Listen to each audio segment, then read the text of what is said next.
దేశం కోసం అహర్నిశలు కృషి చేసిన మాజీ సైనికులకు సంక్షేమ పథకాలు ప్రకటించిన ఏకైక ముఖ్యమంత్రి కేసీఆర్ అని Telangana state ex service man's welfare association president Ammika Rangaiah Goud అన్నారు. తెలంగాణ మాజీ సైనికుల కుటుంబ సత్కారం మరియు కృతజ్ఞత కార్యక్రమం నేడు హైదరాబాద్ లోని బషీర్బాగ్ ప్రెస్ క్లబ్ లో ఘనంగా జరిగింది. ఈ కార్యక్రమానికి ముఖ్య అతిథిగా తెలంగాణ డిప్యూటీ సీఎం మహమూద్ అలీ హాజరయ్యారు. ఈ సందర్భంగా మహమూద్ అలీ మాట్లాడుతూ సైనికులు దేశం కోసం ప్రాణాలు అర్పించారని, వారు చేసిన సేవలకు గాను ముఖ్యమంత్రి కేసీఆర్ సంక్షేమ పథకాలు ప్రవేశపెట్టారని పేర్కొన్నారు. వారికి కేటాయించిన ప్రభుత్వ స్థలాన్ని మాజీ సైనికులకు అందజేస్తామని తెలిపారు. డిఫెన్స్ అంటే మా మిలిటరీ మ్యాన్ అంటే మనకు చాలా గౌరవం. మనకు మొత్తం రక్షణ చేసిన ఎవరు ఉన్నారు? మా మిలిటరీ అంటే నేను చిన్న ఉన్నప్పుడు ఎవరు మా లొకాలిటీ ఎవరు మిలిటరీలో వస్తాయంటే నేను పోయి చూపిస్తున్నాను.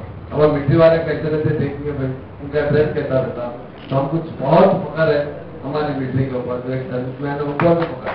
हमारी देश की हिफाजत करते, देश की हिफाजत के लिए वो अपनी जान की कुर्बानी देते।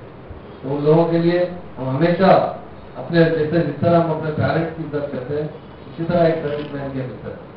क्योंकि अगर एक सर्विसमैन अपनी जिंदगी दांव पर लगाकर हमारे देश की हिफाजत कर आज हमारा देश आप लोगों की वजह से हर बड़ी जंग हो, छोटी जंग हो, कारगिल हो, जो भी हमारे दुश्मन हम पर हमला करते हैं या हमारे को तकलीफ देना चाहते हैं, तो हमारे मिलिट्री वाले ही हमें बचाते हैं।